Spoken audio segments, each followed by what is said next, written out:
Hello everyone and welcome to episode 37 of GuildGab. This is a show all about everything Guild Wars 2, focusing on PvE lore, which we're going to be talking about some today, and everything Heart of Thorns. Today we're talking about the newest Revenant legend that was announced, Ventari, focused on healing, as well as some Revenant lore that we have gotten that is going to be, I think, very juicy to talk about. But first, let me introduce everybody. I am your host, AuroraPeachy, and joining me today is Akasaurus Rex, Corvus, Alex, and Inks. What's up, guys? What's going on, boys? Hey, what's going on? So, the Revenant... words. So, when you guys saw this concept art, there was a lot of people speculating that it could have been like a Revenant. People were saying it could be a Revenant legend, and we kind of got that a little bit data mined, so I think that's what most people thought. Some people were thinking it was going to be the Revenant specialization. What did you guys think initially? I think it was pretty clear that it was going to be just another legend, right? That's the first thing I thought of, anyway. Yeah. Were you expecting the mechanics to be what they are? I figured it would be some kind of supportive role just because of the nature of Ventari, like as a character. So I wasn't super surprised, you know, like it wasn't going to be heavy damage or anything like that. There was some kind of speculation that it might have been to do with Druid because obviously we had a week off last week where we didn't have a specialization really revealed. But I think combined with some of the stuff that Shaman had data mined, that we knew that potentially we're looking at Shiro Ventari and possibly Glint as the other legends. So none of this is confirmed by this is just potential that's been data mined, which is of course is all subject to change. But I think people kind of put two and two together and came together with Ventari, which is interesting. I'd really like to see something about Ventari, the Ventari stance having something to do with this, or tying into the Sylvari storyline at some point. Mm-hmm. Yeah, we'll get into some of the lore with that later and how possibly we could be hearing from Ventari and what he thinks about the Sylvari and what has become of them. But I think we should probably start. I think everybody's got the skills and the staff and the healing skills and how that all is going to kind of work into gameplay, both in PvE, and I've heard some concerns about PvP, this possibly being kind of OP.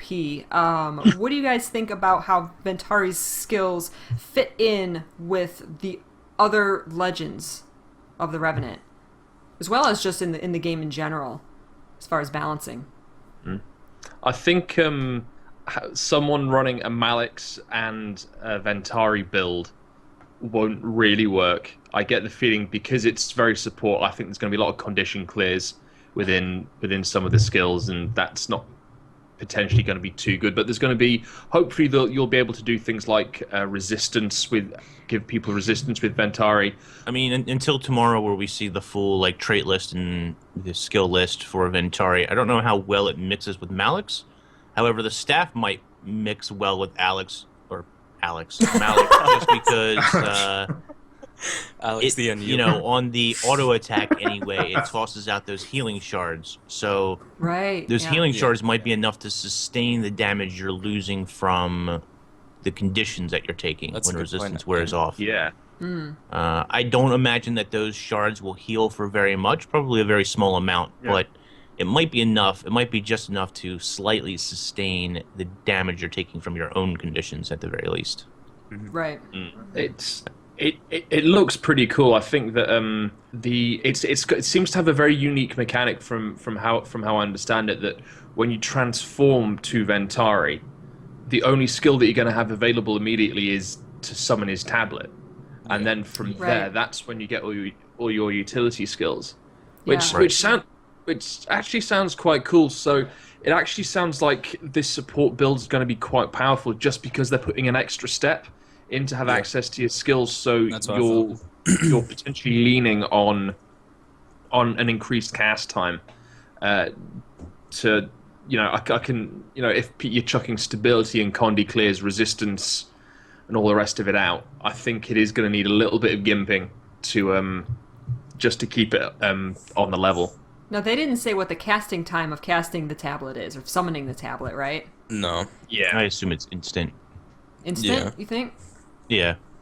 whatever the If animation it's is. instant, though, why have that a extra millisecond step? or 2 milliseconds. Well, the extra step is for positional awareness. You need to be positionally aware with this tablet.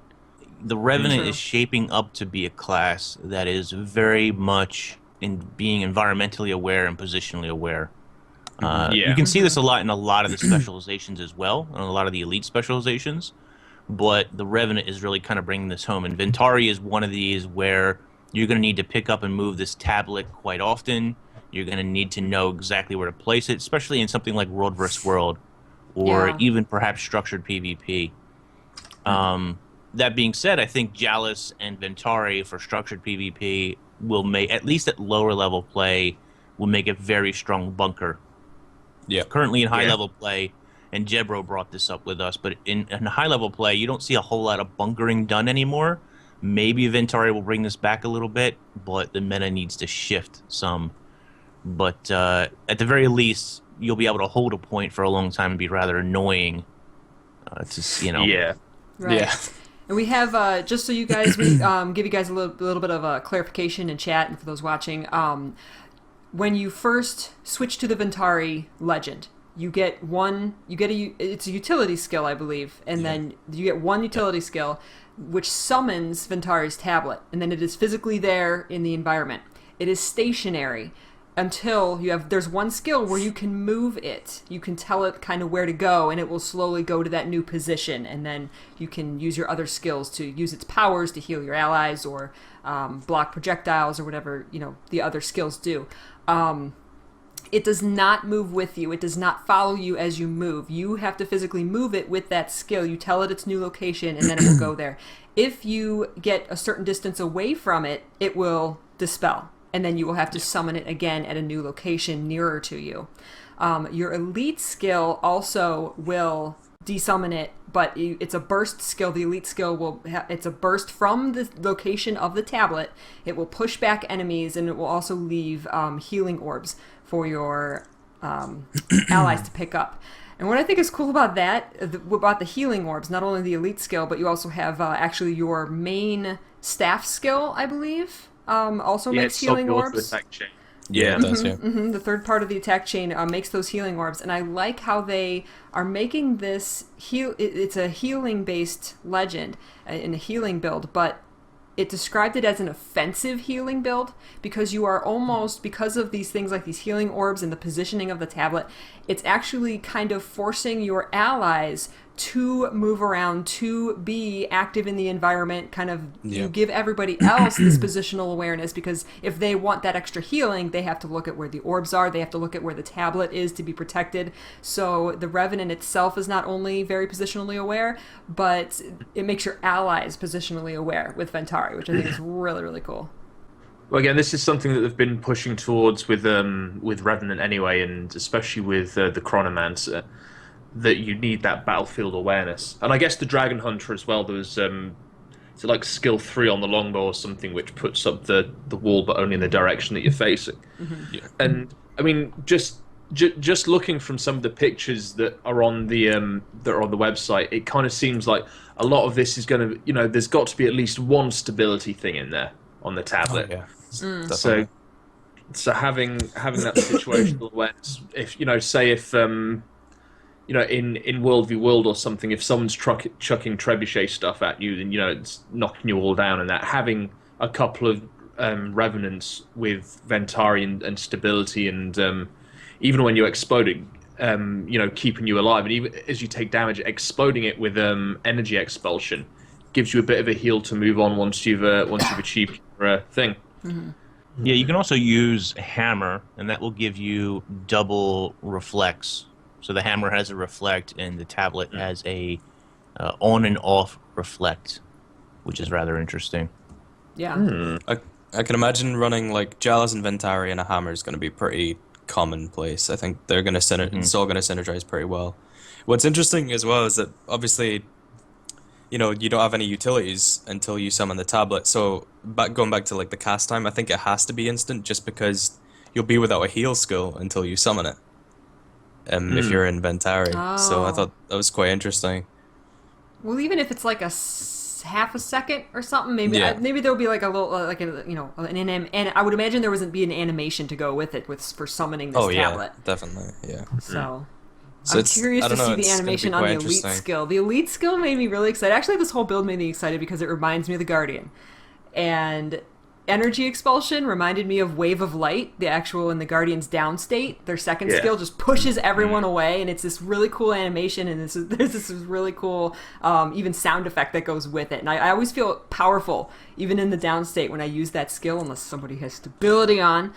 Then, so the fact that it's going to be this kind of, just reflect skill, it just pushes everyone back, pushes everyone away, and the way they described it was just getting enemies away from your allies. Like, the whole build is just all about support and all about just, like, protecting your allies, getting enemies away from them.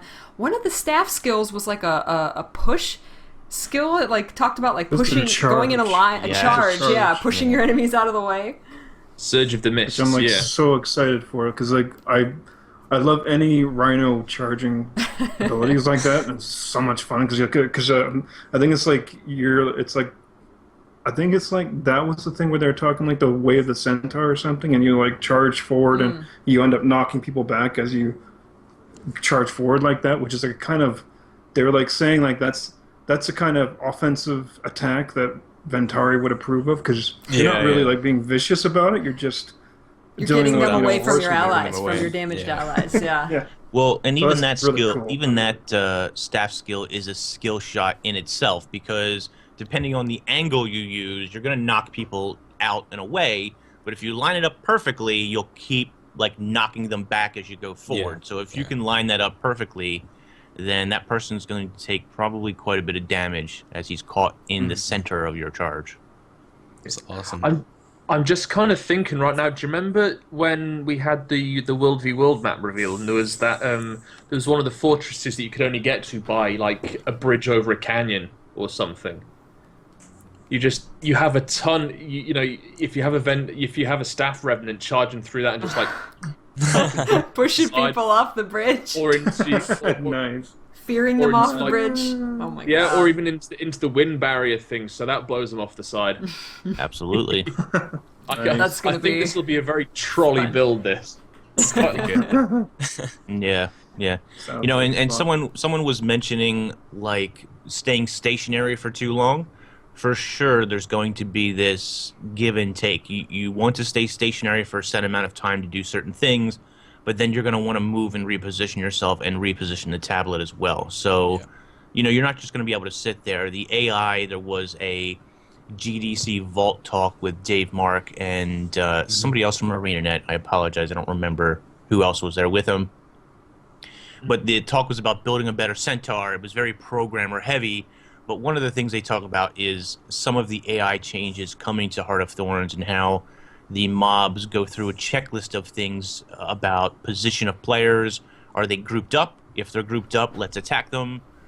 Let's bombard this area with AoEs and such like that. So, grouping up, at least with the new AI, is going to be, or could possibly be rather painful.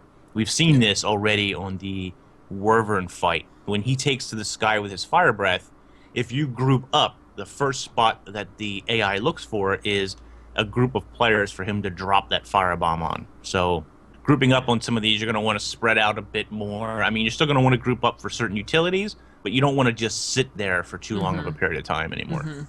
If you zerg, you're going to lose because you're just going to get AoE bombed. It's kind of something we've seen a lot with the specializations as well. Like, it's all about, it's obviously taking the kind of the gameplay to the next level, right? You have to be thinking about what you're doing at all times. Be more aware of your surroundings, where the enemies are, where you are, and just kind of raising the bar and how you play the game and what you're focusing on.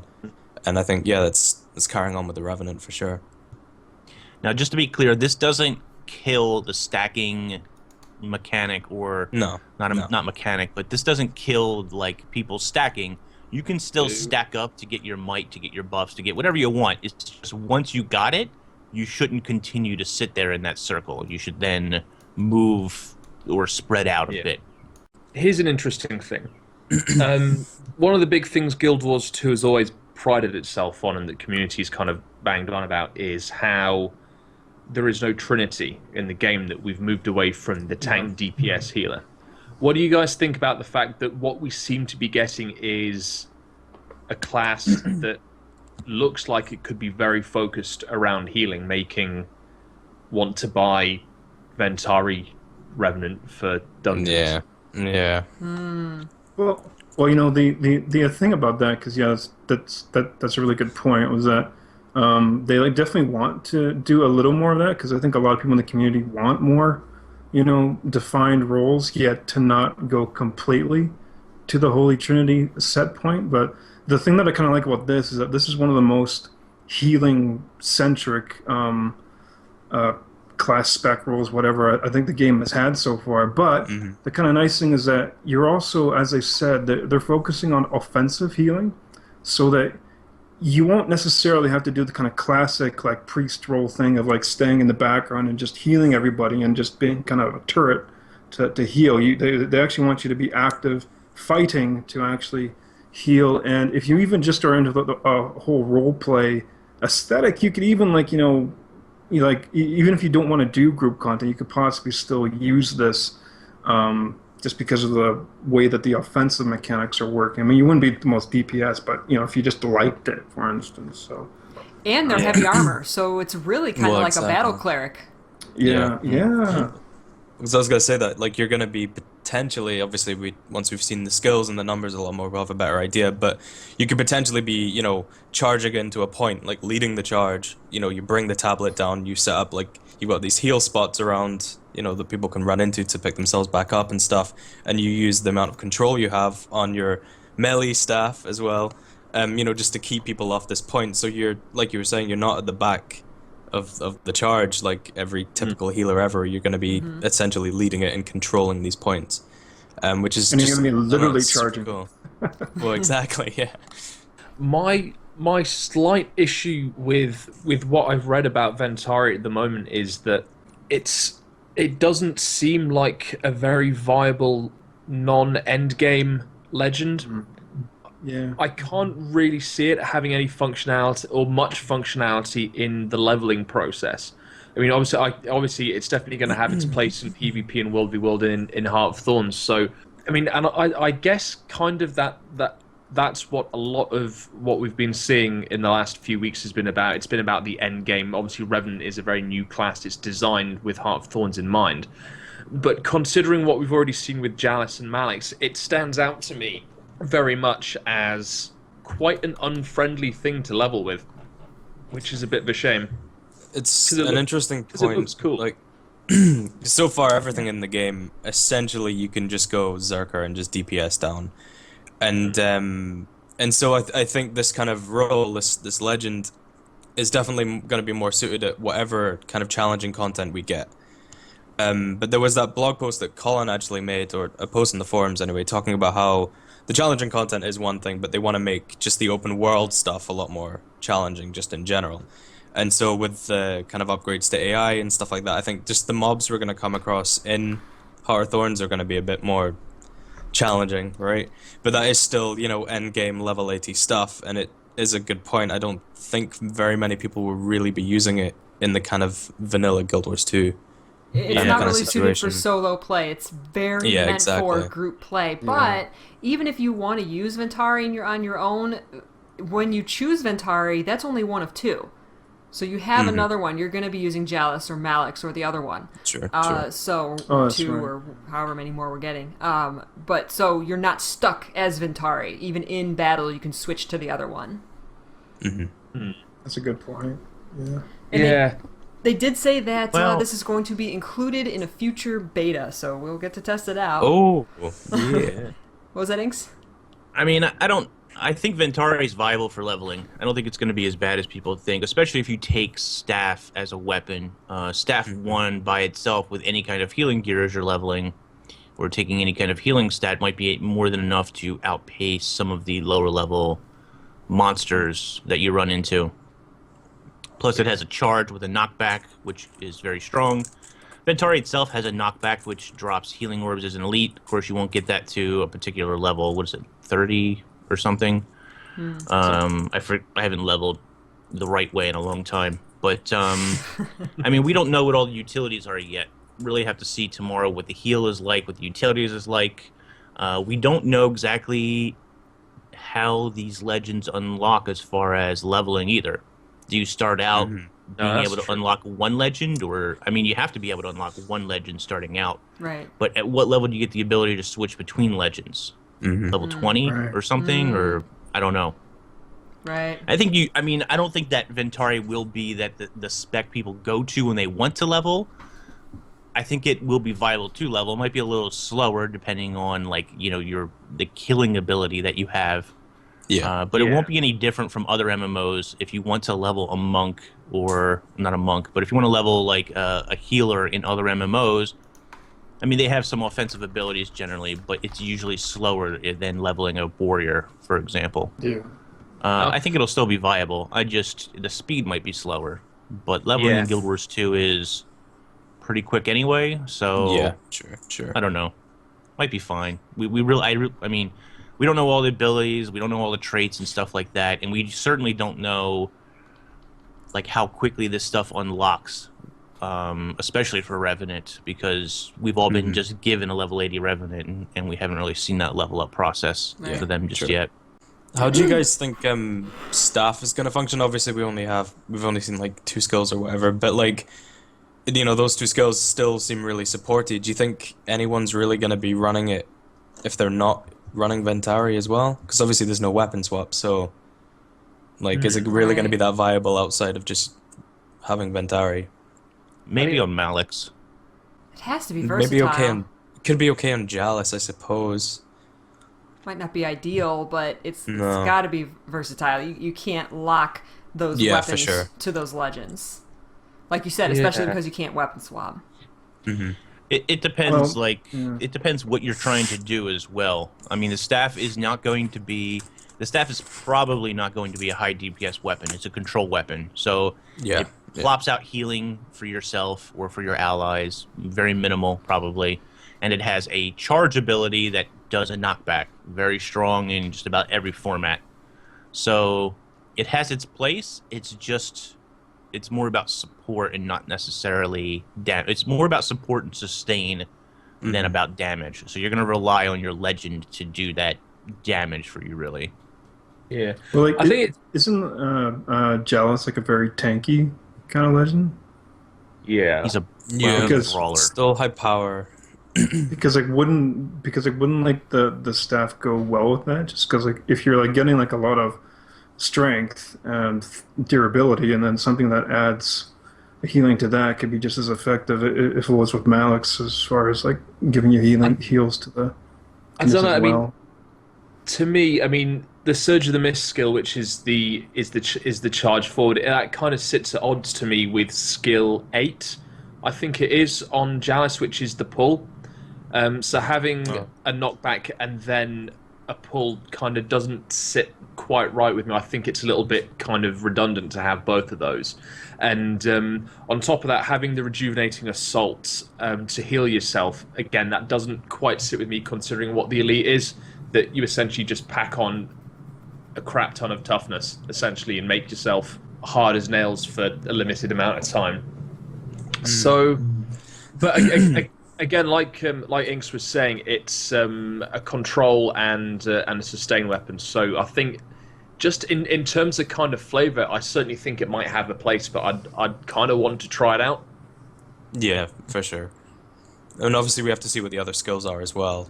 You know, I mean, there might be some mental DPS skill on 5 or something. I mean, taunt with the staff is actually kind of amazing, because you taunt them, you pull them to you, and then you can line your shot up to knock them back or repeatedly knock them back. I think it works as like a combo there. Yeah. We don't know. We also don't know if that charge, is that a blast finisher, or is that a leap, or it's probably not a leap, but because it could be similar to the mace skill. You know, where you kind of charge, you do that slide forward or leap forward or whatever, and it has like 3 blasts. Something similar to that. Maybe there's a blast at the end of that charge or something that would work quite well with Jalis's like road skill, skill 7. You know, blast some swiftness on you while you're roaming around and stuff. might be okay.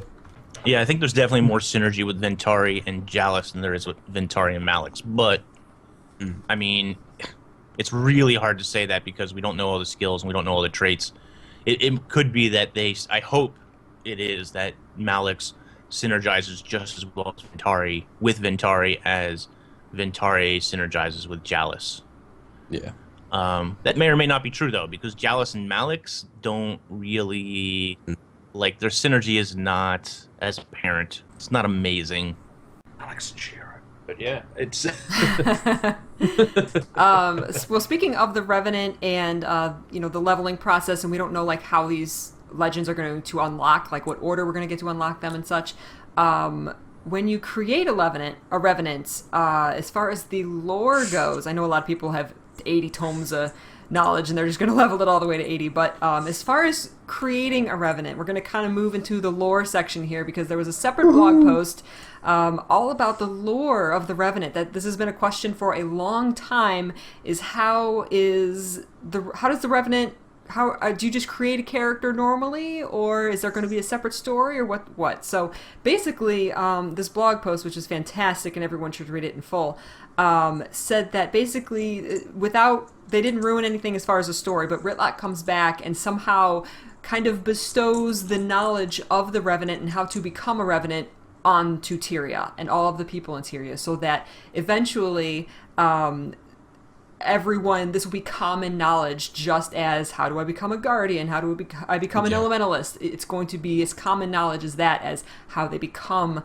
a Revenant. And a quote from the article is, "All that's necessary to begin training as a Revenant is knowledge of the profession, the faith, and the will to reach into the mists, and an open mind." So to me, when I read this, kind of sounds almost like the Revenant is going to be like a religion.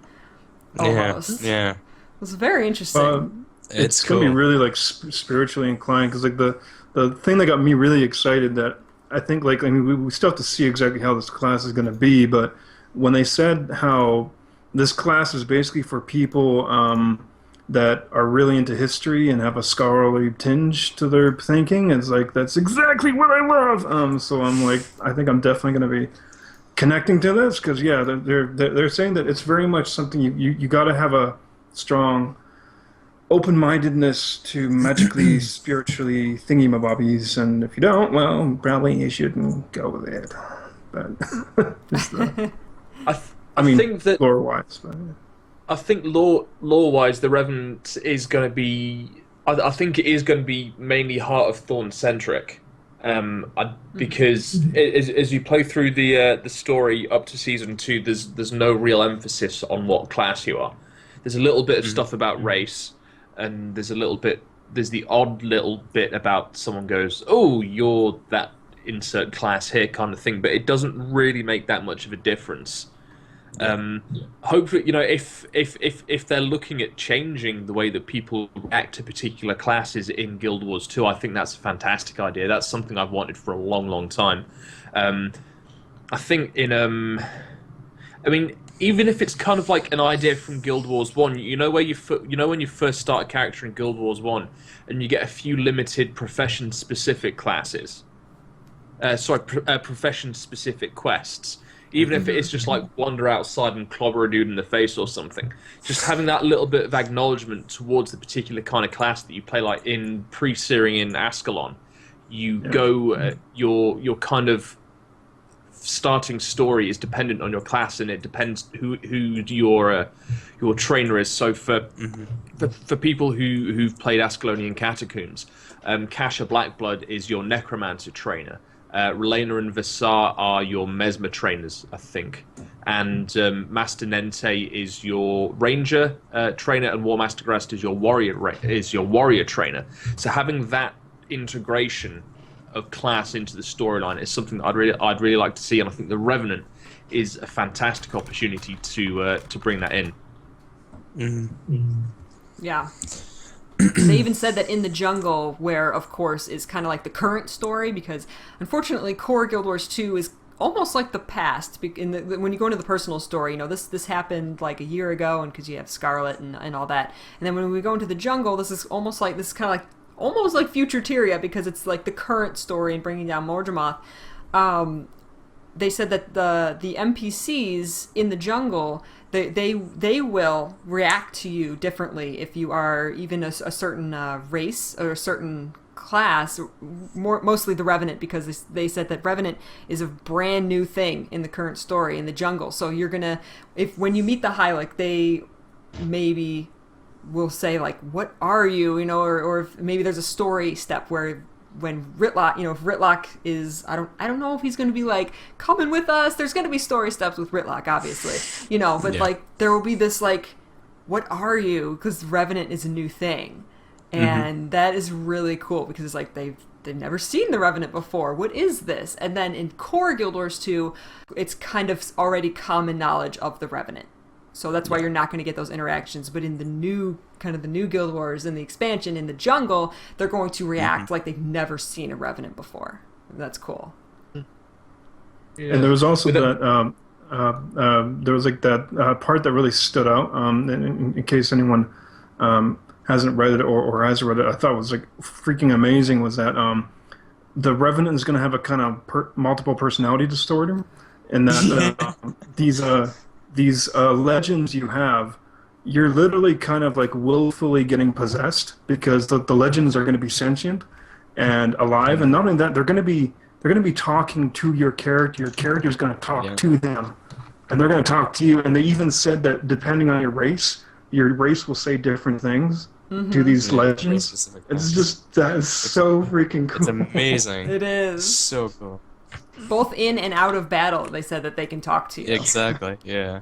They described it as a twisted roommate situation, where it's kind of like they're not possessed, I mean they're summoning these legends, but they're very much a part of them, and they can't just like separate themselves from it. So it's almost like these legends are almost like living in the back of their head and talking to them, and they said they have their own personalities. So if I imagine if you're a Sylvari and you have Ventari could be like, I don't know, trying to guide you or something. Like if you're playing a Sylvari, listen to this, Corvus.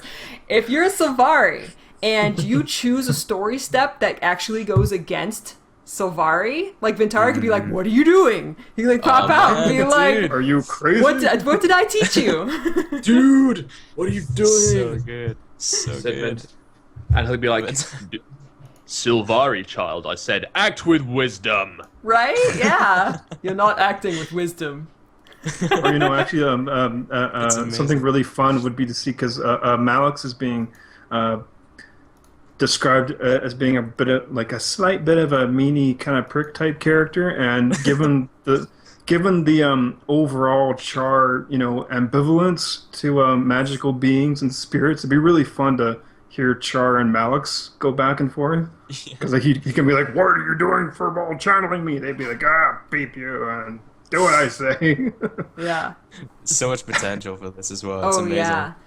Okay, so I was thinking about this morning about because they're not just channeling who these legends were, but these legends are interacting, are going to be sentient as they described it, and they're interacting with how things are now. So they are actually like not physically there, but they're like their minds are kind of physically are there. They're interacting. So what if we get Glint as the Revenant specialization?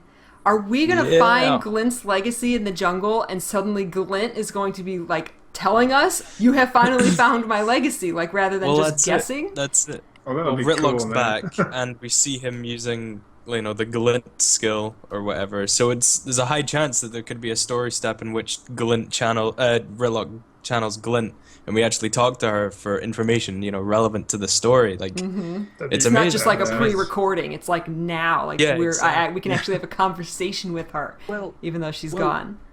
The article, the lore article, kind of says that they're able to open their minds up and kind of reach out to anybody that left a footprint in the mists there. So, I mean, I think Glint definitely qualifies as one of those beings that would leave a footprint like that. Yeah. I wonder in the future, this is off the dock speculation way into the future, but I I wonder how that relates to things like the human gods or The the Titans. Mersat. Right. So like the Mersat kind of shift themselves into the mists. That might be a bit inaccurate, but like they shifted themselves to kind of hide themselves. Yeah. I think it's kind of been hinted at that it has something sort of to do with the mists. But I wonder, with the future storylines, how that could play into Ritlock. I don't know that your player character is going to have those direct contacts just because of your player character. No. But because Ritlock is like the Revenant, I think the stories will definitely, or could definitely involve him. I just hope that Ritlock's going to have to be there because not every player character is going to be a Revenant going through the story. So if there is this communication with these spirits through the Revenant, it's going to have to be through Ritlock. So I just hope that Ritlock doesn't become the expansion's Traherne and we're like relying on him to talk through these legends. But I think it would just be used in aid. I don't think we're going to be relying on them to... Right, yeah. Yeah. No. Yeah. But there's just a lot they can do with this, like death in general in the universe is kind of a weird subject, and obviously people will say, oh, yeah, they've gone on to the mists now, that kind of thing. Like, there's just so much they could do with this, so many characters we could potentially communicate to. Could we talk to Zaitan or something? Like, how far can we go with this, Oh, man. Come on, Morjamoth. We could just talk Morjamoth down. Come on, dude. You don't want to do this. Just talk to Zaitan for a bit. He'll tell you what we did to him. So you can just my God, we could talk to Scarlet. No, God, yes. no. Turn of Scarlet as the next legend. You don't need Scarlet as a legend. Not as a legend, but I don't know. Summon a breach maker or something. That would just make people free. Breach maker. Elite skill summon breach maker. Die. That's all she says. Over and over again. She doesn't have any other dialogue. Ak, what do you think about, this is another quote directly from the article, it talks about Ritlock's personality as a Char. The quote is, it says quite a bit about Ritlock's personality that he remained open to tapping into the power of the mists in spite of the Char race's general distrust of magic. Yeah, I mean, that's like a really nice thing to hear, is that because like they were saying that they're not releasing the story of how Ritlock became a Revenant yet, but it's going to come out. So obviously his personality has changed a little bit, but they also obviously he's not a completely different character because they're saying, well, if Ritlock can do it, because obviously he's going to still be the brusky, like, oh yeah, gods are dicks, but still he's obviously opened his mind as far as a Char can for that. And I personally would love, I know that Ritlock is sort of in a way kind of Traherne in the way that they've elevated him all the time, but the Char currently are waiting for the next Con-Ur to come around, and who would like unite all of the High Legions under one Emperor essentially. And I still want and would love it if Ritlock could become this, if not the Con-Ur, then become a sort of new way of Char to go forward, so that there can be almost like a new section of Char in a way for them to evolve and move past what they currently are now, for them to go, oh, we can actually be something different or something, for him to sort of be almost messianic in a way. But the thing is that at the moment, 3 of the 4 legions are working together. 3 of the 4 legions are, roughly at peace with humanity, and it's the Flame Legion cast which they created all the problems in the first place. So I think and when there's this wonderful bit in Either North where when you rescue Parfishshot, and he's kind of like, there are no gods, and everyone's like, there are no gods, there are no gods. You've got to think for yourselves. We must think for ourselves. We must think for ourselves. So I don't quite think the Char are ready to be unified just yet, just because of the ongoing problems with the Flame Legion, that it's almost like they refuse to admit that they were wrong about the Titans, that they that they've become fanaticized to a point where the Titans are still their gods, despite the fact that they've been. Yeah, but that's just the Flame that. Legion. But that's like just the Flame Legion who like think that, though. The other legions have totally moved on from and hate the Titans and anything like the Titans. But that's kind of my point, that the three other legions together built the Black Citadel. The three legions between them crafted the peace treaty with Kryta. So they're kind of in the process already of joining. Yeah. But Ritlock could be that final hurrah. But the thing about that is that if the Char are generally, and maybe not, I mean, obviously they use some magic, so they're not anti-magic, but maybe anti-religion and that kind of thing. But the Revenant is kind of not religious because, it's not, they're not gods. They're like, heroes of the past. But so it's like I could see them resisting what Ritlock has become, but at the same time, like I could see them seeing what he did as this like great deed, like, oh my gosh, he freaking made a hole, into a portal into the mist, jumped right in after his sword, which we still don't know how he originally came to have Sahathan, and then came back as just something greater. So I could see them respecting that journey that he was on. Well, and you have to realize too, Ritlock is an odd Char to begin with. He's not like a lot of the other Char. He breaks away from his own warband early on. We don't know how he got Sahathan. That's a whole other story entirely. He marches, he's very much a Char, but he marches to the beat of his own drum, and he's going to do whatever he deems is necessary. So it's very fitting that he would be the Char, or he could be the Char that, he opens his mind up to this possibility in order to survive in the mists and beyond. Yeah. Yeah. Oh man, I really want to know how we got Sahathan. It's been bugging me for so long. I don't know if we're ever gonna get that explanation. I know. It's like I don't think they're like ever gonna actually before. say. That's what it is. He's been into the mists before. What I like to think. What I like to think in my dainty head is that he found the corpse of Prince Rurik, strung him up like a marionette, and nicked his sword and made him dance in front of his dad. Actually, you know what, Alex? That isn't too far of a stretch of an idea, because if you play through the Char storyline, when you're with Ritlock and you kill one of these Flame Legion guys, what he says is basically, "That was so much fun. Here, I'll pick him up and you can kill him again." He actually says that in the cinematic, so that's not too far an idea. Obviously, he could very well do that. It's kind of weird though that the sword is literally on the other side of the continent of Tyria. There isn't much further that he could go to get the sword. And the mist, and bring it back. He went through the mist. That's the thing. That he could have been to the mist. What happened there?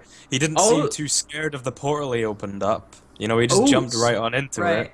Yeah. So, are we possibly suggesting that the door of Kamali is a portal to the mists, then, and that's how he got to the Ring of Fire Islands to take the sword? No, the door of Kamali was to. Was it to the Alzajan?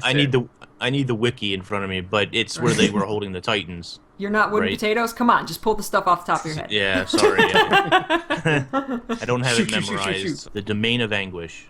Domain of Anguish. Right, yeah.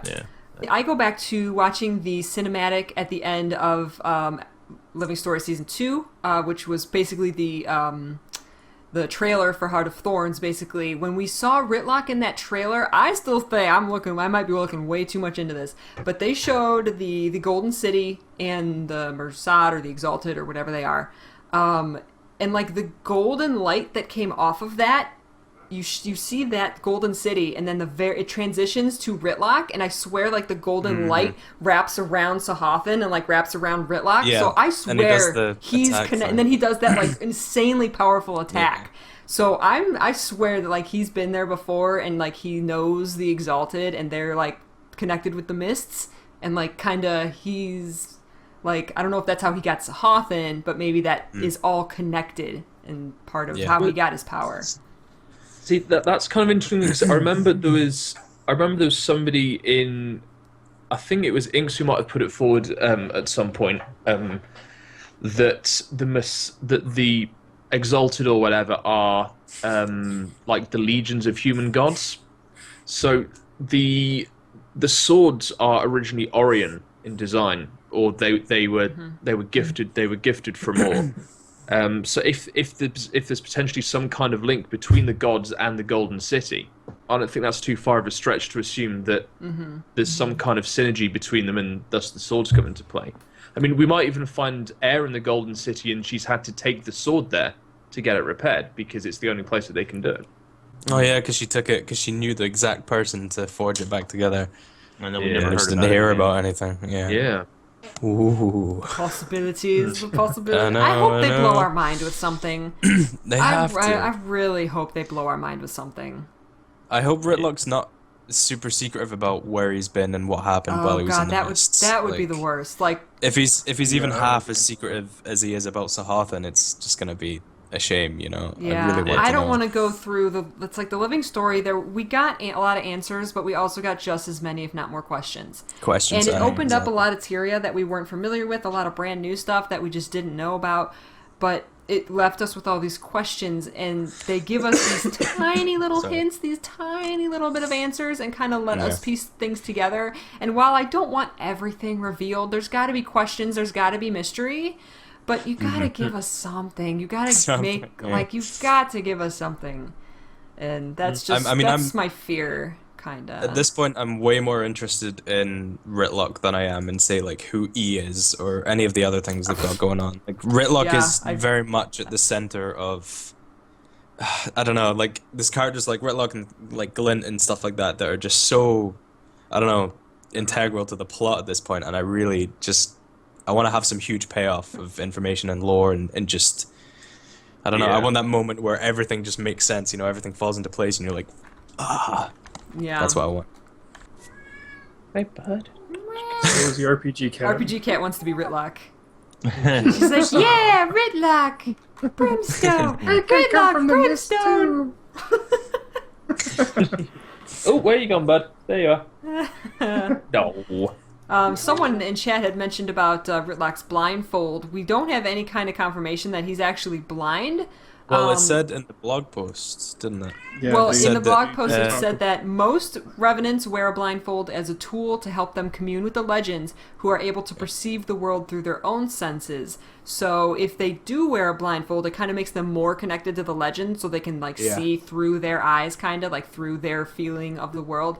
But Yeah. you don't automatically like lose your eyes if you become a Yeah. revenant. But that doesn't mean that Ritlock maybe there was something. He might have lost his eyes, but that doesn't mean that player characters, you know, you have to wear a blindfold if you're, you know, if you play a Revenant. Logos just put in chat, what if Ritlock has been studying the Revenant profession the whole time? Guild Wars 2 Vanilla took place and Rurik was the first legend he spoke to or something like that. Like, so it isn't And just Rurik this told him instant to find where to change, find right? the sword. Like, he didn't become a Revenant in the mists. Maybe he always kind of had that power there or something like that. And I I don't know, love maybe it. that's how he managed to travel through the mist so I easily love and it. actually come back out. But Who knows? he was so distrustful of Logan. You would think if he was communing with Prince Rurik that he would be Yeah, more that's- trusting of that's humans, right. you know? And he hated Maybe Logan. he just took it. Yeah, but that was Unless because that was just personal. Absolute. Yeah, Well, he exactly. took a Yeah, while this to was warm up to personal. him in the first place. He's like, stupid human. But then they slowly like became brothers. And then become bros. Logan threw it all out the window. But that was later, you know? But he was distrustful of Logan at the beginning. Yeah. But I mean, Logan is a bit of a, you know. bit of a Anyway.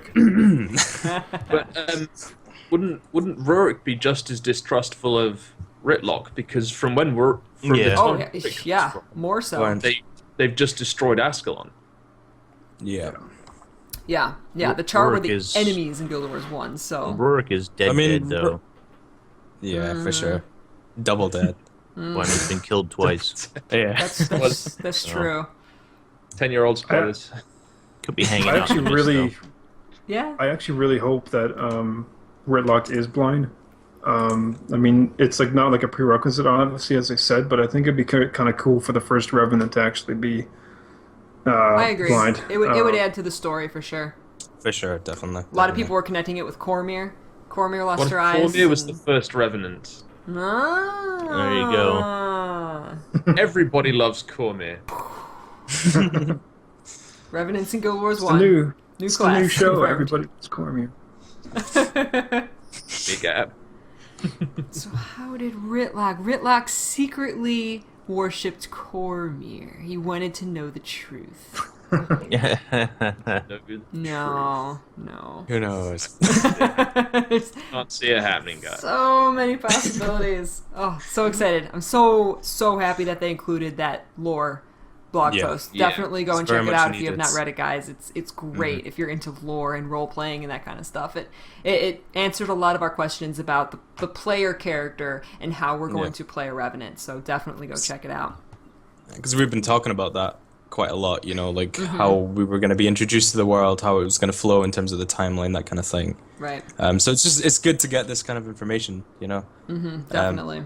I'd like to get more lore snippets. Like I know we've had tiny bits, but based around the specializations or something. Like if we're not gonna get like, I don't know. I was thinking it'd be quite cool to have like some kind of cutscene, maybe when you complete the mastery track for specializations, just to kind of see your character do something, like some kind of That'd be transformation cool. thing.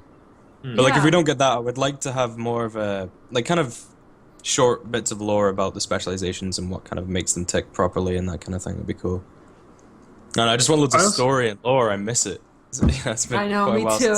since Me too. Anytime, and all this Heart of Thorn stuff coming out, it's like it's a lot of just mechanics, new gameplay Yeah. modes, new maps, that kind of thing. is And great. any little snippet of lore that we get, because that's what GuildGab started as, and that really is what we focus on is lore. And so when we get these little snippets of lore, it's like, yes, it's like, oh, I just eat it up. It's like, oh, geez. Yeah, I get so happy when we go back to talking about lore.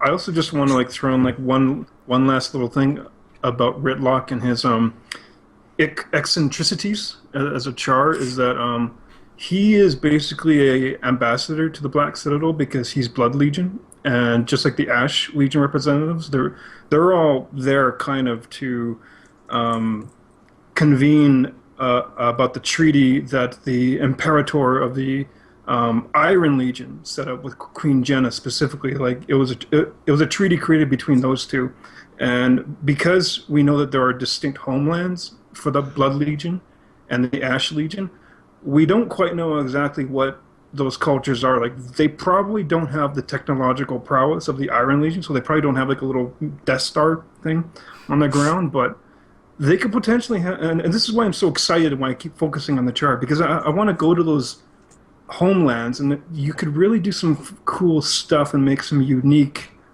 architecture and characters and things with that, because those homelands are like inaccessible on the map, and I'm just really pumped for that. And so Ritlock's strangeness, it might not be that strange if we actually could get to where the Blood Legion are from. So, But we've actually been to the Blood Legion homelands in the north, haven't we? In the it was the there retcon. was Could always retcon. there was this giant jagged mountain through the center of the Blood Legion homelands, and it turned out that it was Kralkatorrik. Yeah. Oops.